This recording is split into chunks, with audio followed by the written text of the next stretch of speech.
Hello, folks, and welcome to the first episode of Transformed by Birth, a podcast about the rite of passage of pregnancy, birth, and new parenthood. I'm your host, Britta Bushnell, author, mythologist, childbirth educator, and all-around deep diver with a side of goofball. I'm so glad you're here. Today is our first episode, and I'm thrilled to introduce you to what I've got in store for you here in this podcast series. So grab your comfy beverage of choice or take us along for a walk as we cross the threshold on this podcast journey together. Before we get into the heart of the episode, and before each episode, we're going to start by lighting a candle. If you want to join me, please do, or just take a breath as I light mine. Today's candle is in honor of new beginnings. Oops. Broke the candle, or broke the match. That's fun. Let's try that again.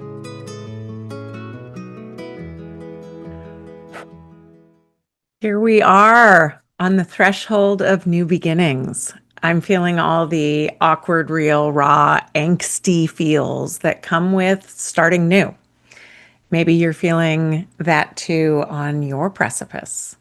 Are you pregnant or trying to conceive? Or maybe you're a new parent already? Or maybe you're on a different type of threshold in your life right now. If so, you likely know that fear, excitement combo that can get all mixed up together in these moments like these. There's in these moments kind of a desire to get it right, to do well, succeed, impress, maybe, you name it, right? I hear these same things coming from families during this time of life of pregnancy, birth, and new parenthood all the time. While their toes are perched on the very tippy top edge of the cliff of birth, all those feelings of new beginnings come screaming in too. The curse of perfectionism also comes roaring in from outward, from around us, and also from our own inner programming and inner thoughts and feelings from the way we've been raised or what we're navigating in our lives, that feeling of perfectionism. This time of life can feel really extra loaded. And that makes sense. I mean, it feels extra loaded because it's so important. Of course, we want to do well and learn more and grow and get better. We're birthing and raising our children. What could be more important than that? Like nothing. It feels so important. And for me at this moment, I'm feeling excited to share the conversations I've recorded with you. That's the excitement part, right? And the flip side of the coin is also the butterflies in my belly, this kind of anticipation sandwich that lets me know this matters to me. Just like your confluence of emotions right now helps point you to what's important in your life.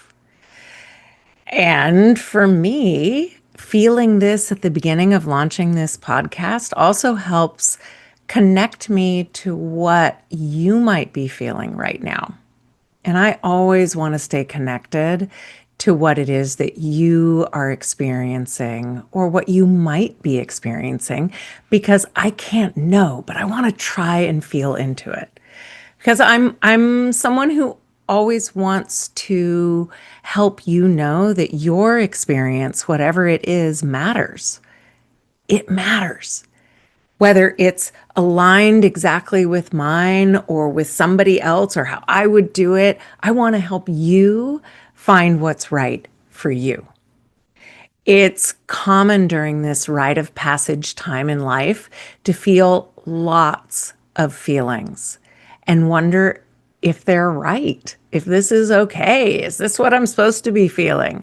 And you might be feeling them all like muddled up together inside you.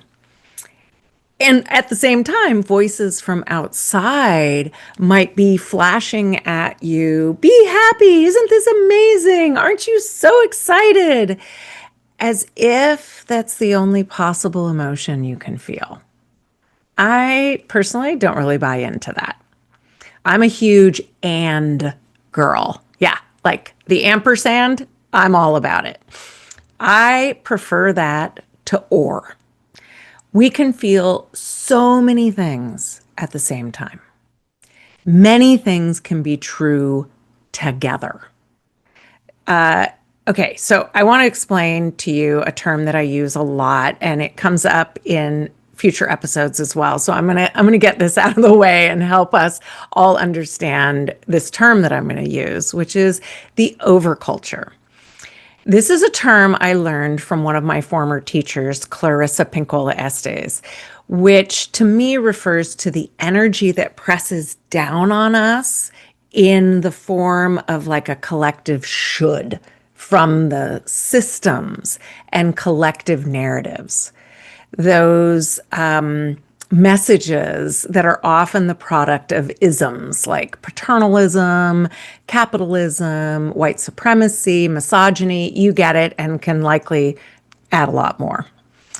And while there are thousands of different microcultures and larger cultures with unique messaging, even just within the US, which is where I live, the messages of the overculture press down on everyone, but not always equally. So, okay, now that we've got the overculture kind of understood, I want to go back to what I was saying about and. So, and versus or. So, this overculture prefers delineated, clear, defined binaries. This, that, good, bad, up, down, either or, etc., rather than and. It's this and that I really like. I like this and that, happy and sad, and confused, and maybe a little anxious, and maybe excited, and nervous, and. We're creatures who embody multitudes, and often all at the same time. Being human is an and experience, especially while traversing a rite of passage. Okay, so we need to define another term because I've been using the term rite of passage and I use it a lot, and it's really a key part of what this podcast is about. So let's unpack the concept of the rite of passage together a little bit as well. So rites of passage are meaningful, transformational experiences that alter a person's knowing of who they are. Okay.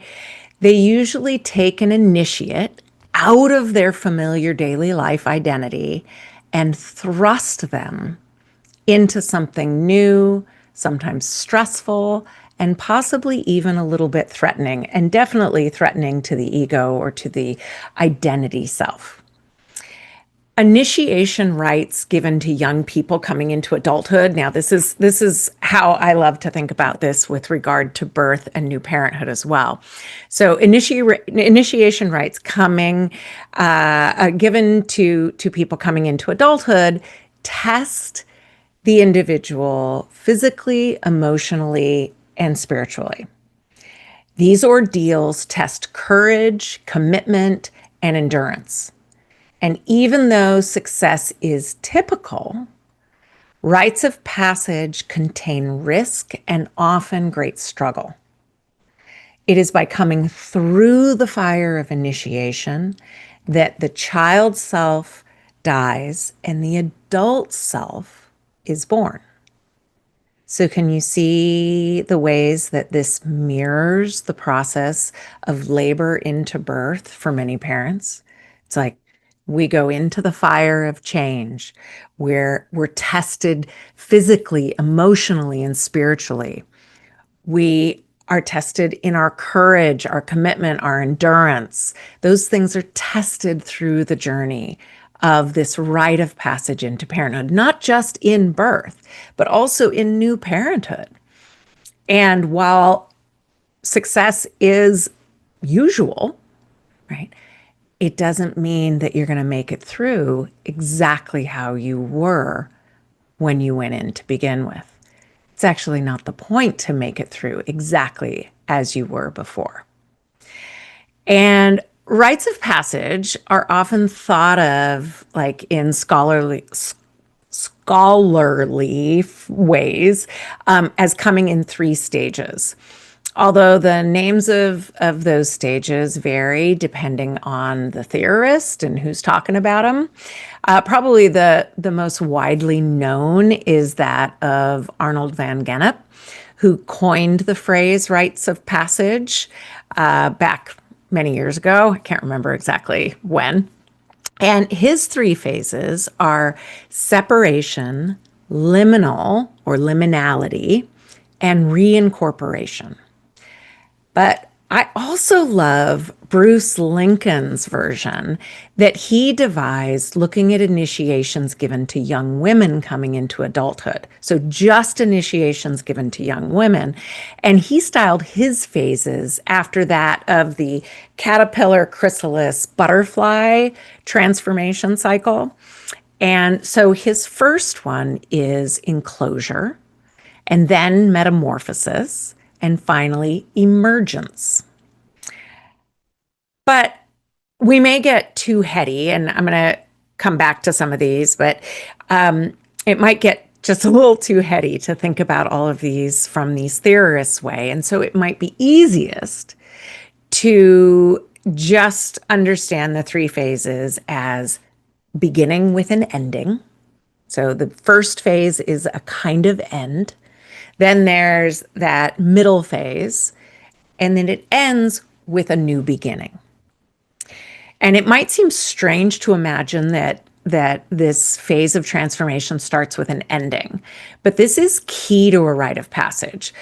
Leaving the life and version of yourself you had before is kind of an important part of it. This phase often involves some grief, and that's not talked about enough. It's common for new parents to have grief about losing parts of their lives they loved before they had kids. That's normal. Grief as we go through big changes is to be expected and given a place to be felt and respected. So beginning with an end of a phase of our lives. Makes sense.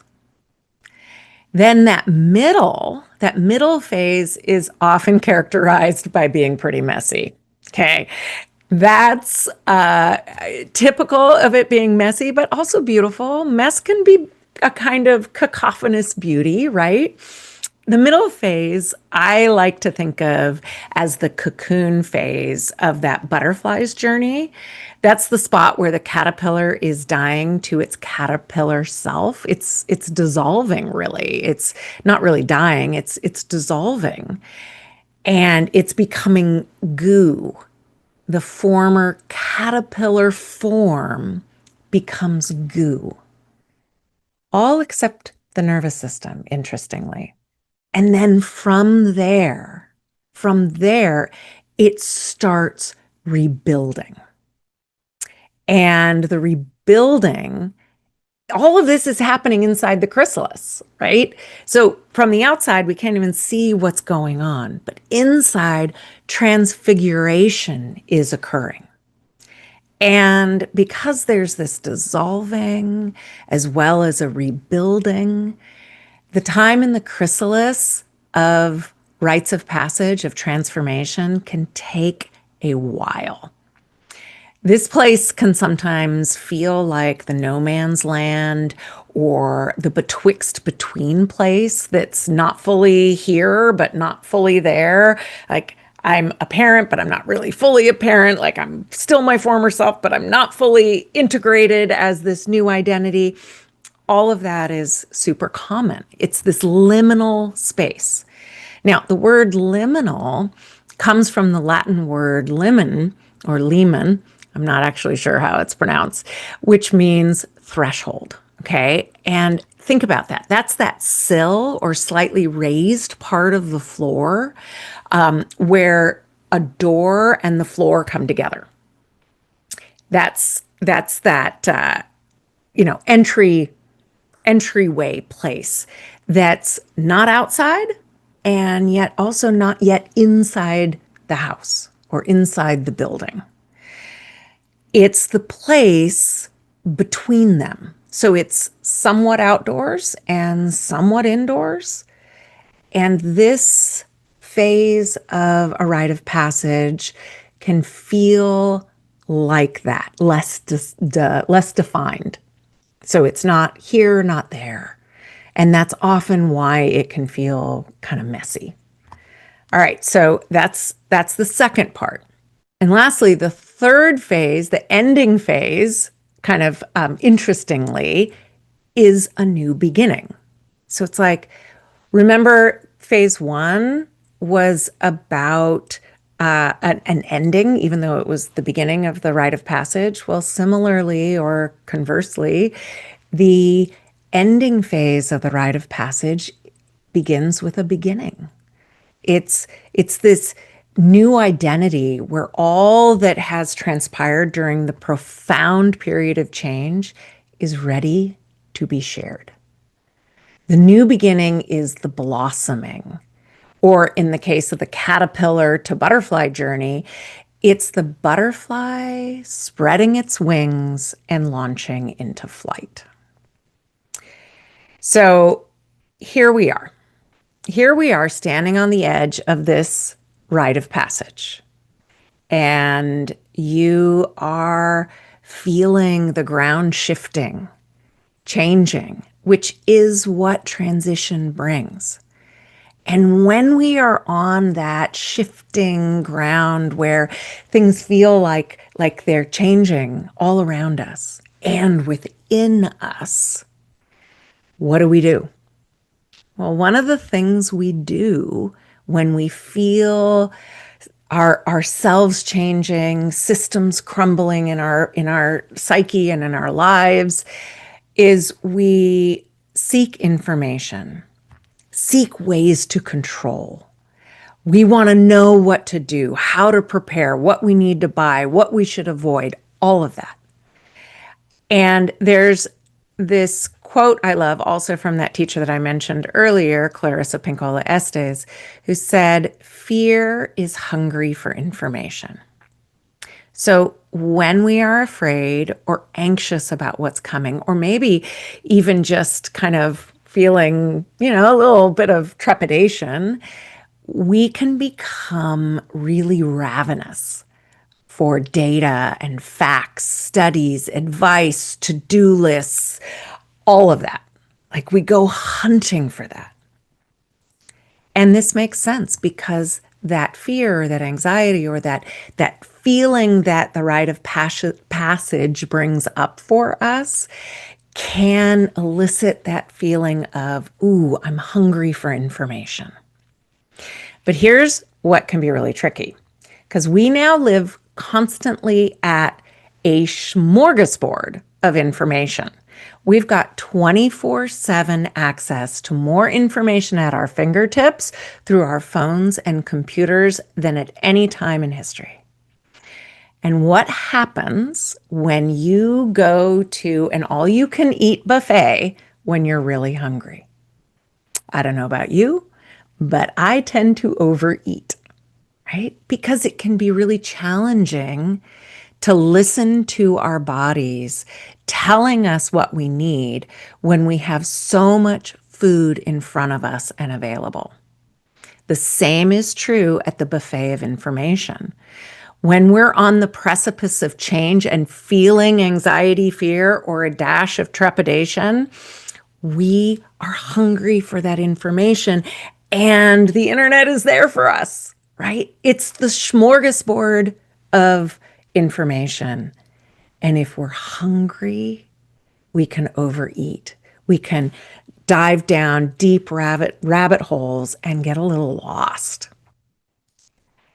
Even though some of that information is really valid and important to get, right?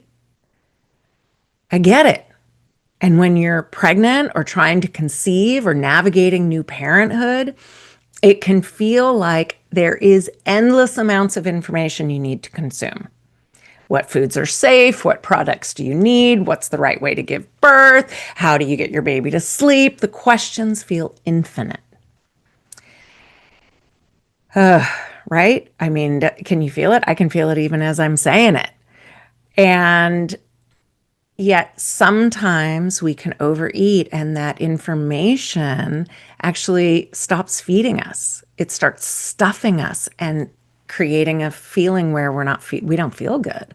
Sometimes we're consuming advice and data and expert opinions, but we're still feeling anxious and just as underprepared and just as uncertain about trusting ourselves.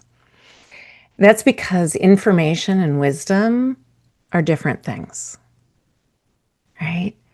Information can be facts and figures and statistics, and wisdom comes from within and feels integrated into our system.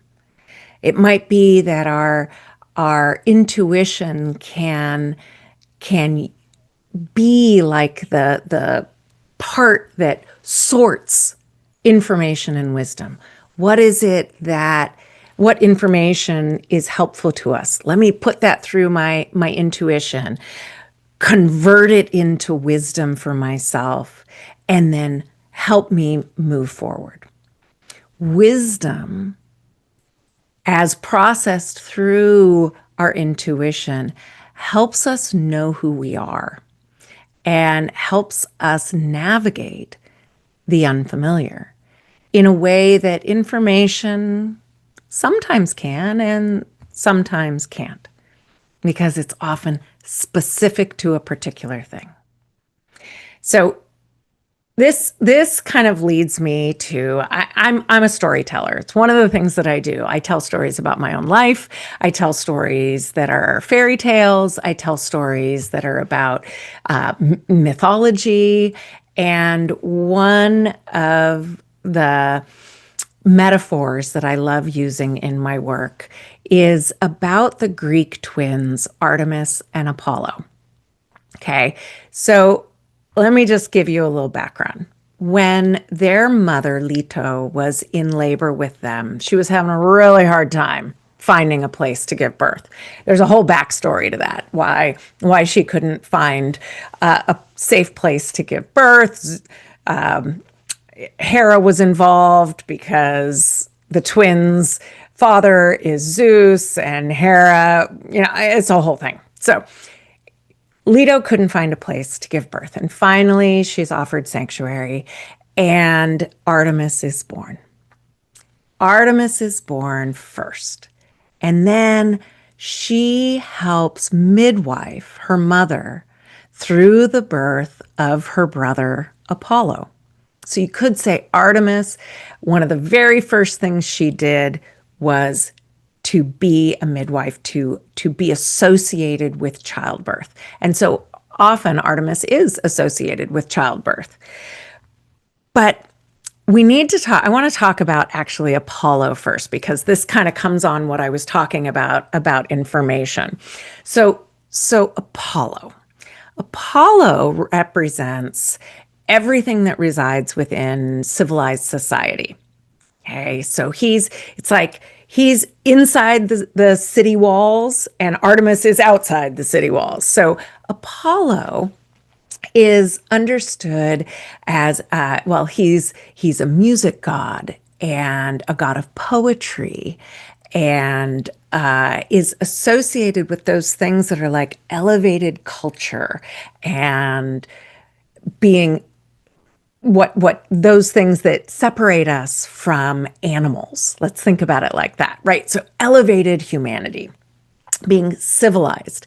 He's also a god associated with reason and prophecy, These things, and his son is the god of medicine, and so he's also associated with medicine. Okay.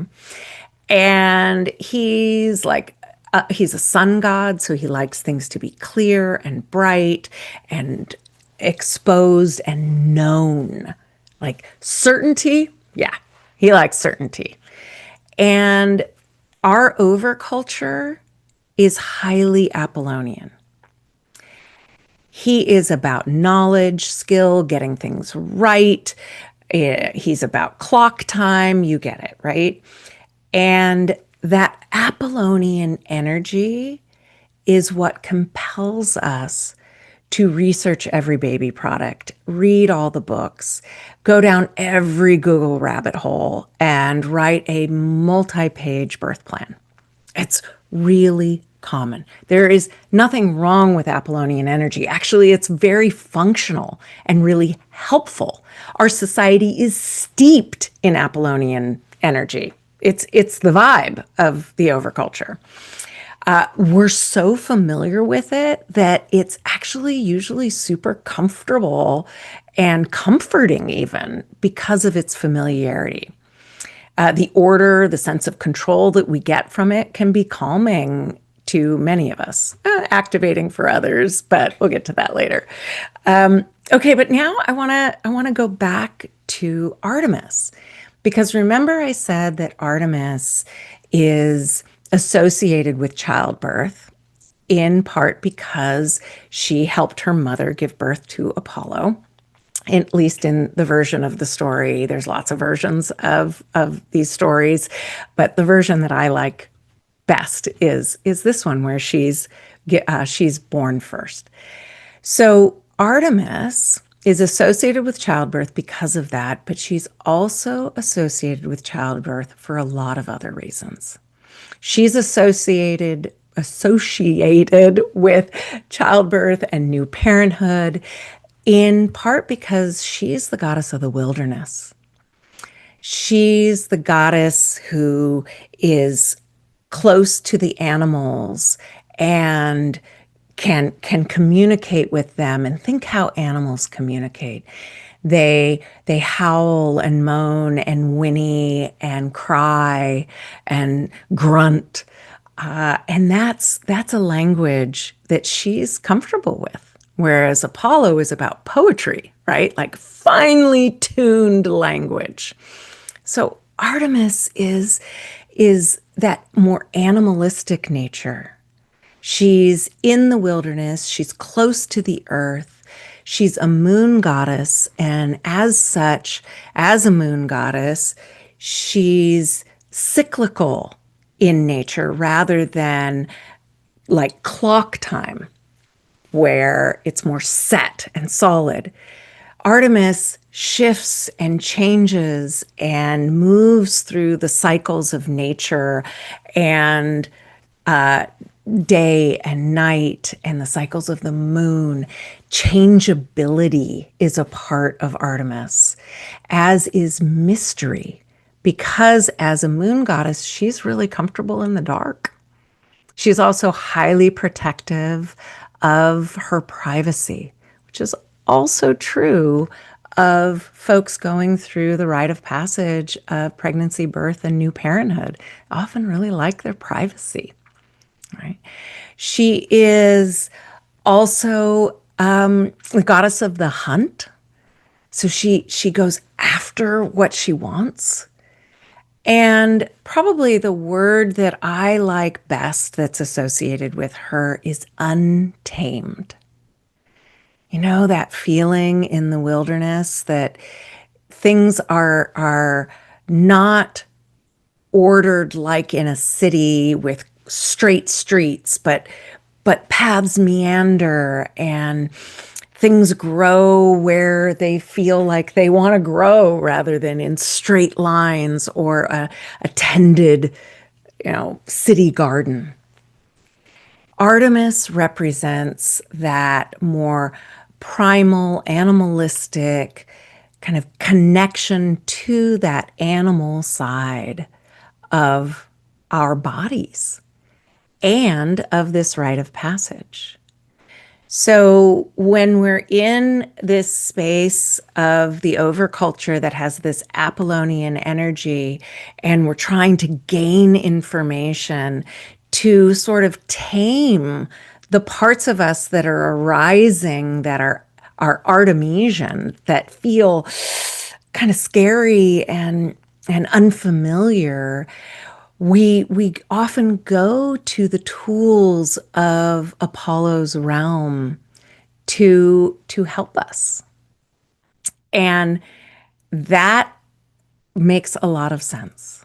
And yet this rite of passage asks us to step into, confront, get to know, and maybe even befriend that Artemisian wild instinctual self. And it involves knowing that is harder to find. Maybe it isn't even accessible on Google, right? And so we're overfed the information from the place of Apollo's realm, and in some ways undernourished on wisdom, undernourished on depth, especially in social media culture, in sound bites. Right? We're trying to make things work really fast so that when we scroll through, we catch people's attention. Well, what this rite of passage often begs for is that depth and slowness that is that more Artemisian, instinctual, animalistic knowing. So pregnancy, birth, and early parenthood, they're along the continuum of this extended rite of passage. You're separating from who you were, moving through transformative liminal space where everything can feel uncertain and new, and eventually emerging somebody different. This entity called a parent. Even your name gets changed, right? Which is a key part of a rite of passage in many cultures, is that the initiate goes in with one name and comes out with another name. Well, I know for me, in the first years after my children started speaking, I was way more likely to hear myself called mom than Britta.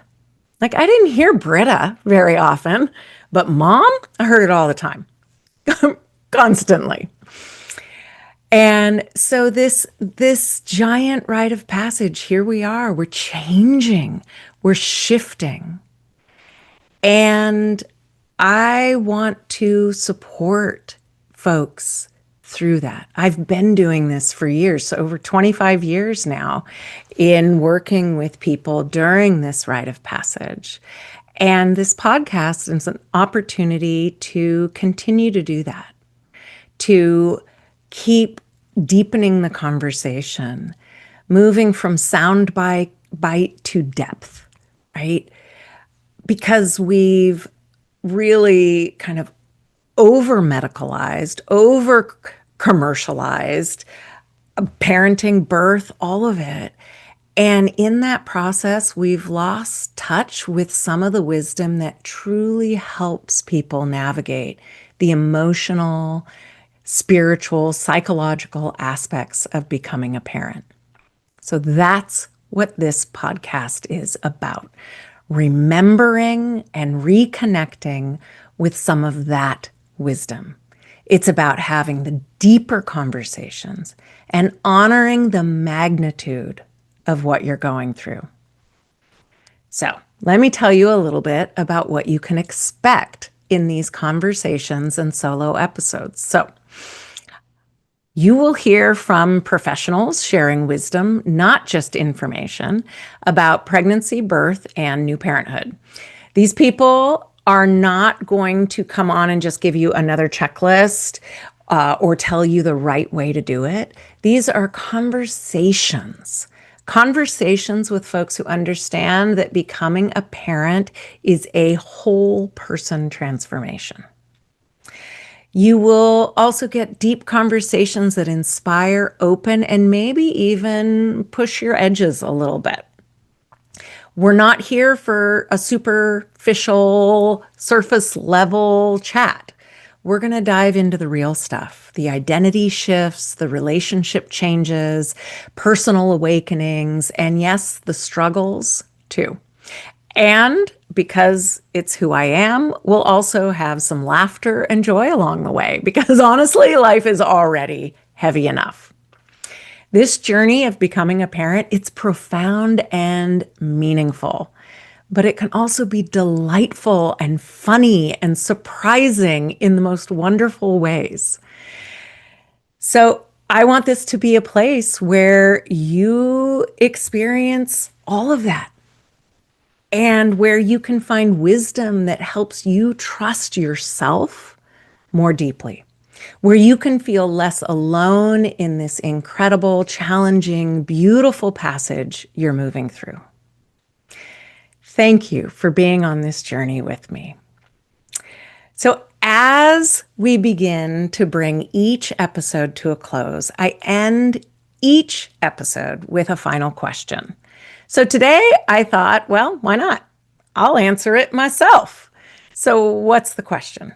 Here it is. What's one thing you feel passionately about that you want new or expectant parents to see, hear, feel, or know during this profound period of their lives? And what do I have to say for that? My answer to that is I want folks to know that it is a process, not a moment. It is a changing, evolving journey. And you will meet yourself anew throughout that journey. Each day, parts of yourself you may love or like, and parts that you may be confronted by and be like, oh, who's that? I definitely had those moments and continue to have those moments in my life now. And so that is what I want folks to know. I want folks to know that this is an evolution, a personal evolution, a personal rite of passage. Thank you, listeners, for sharing this time with me. If something shared today impacted, supported, or moved you, please share this episode with a friend.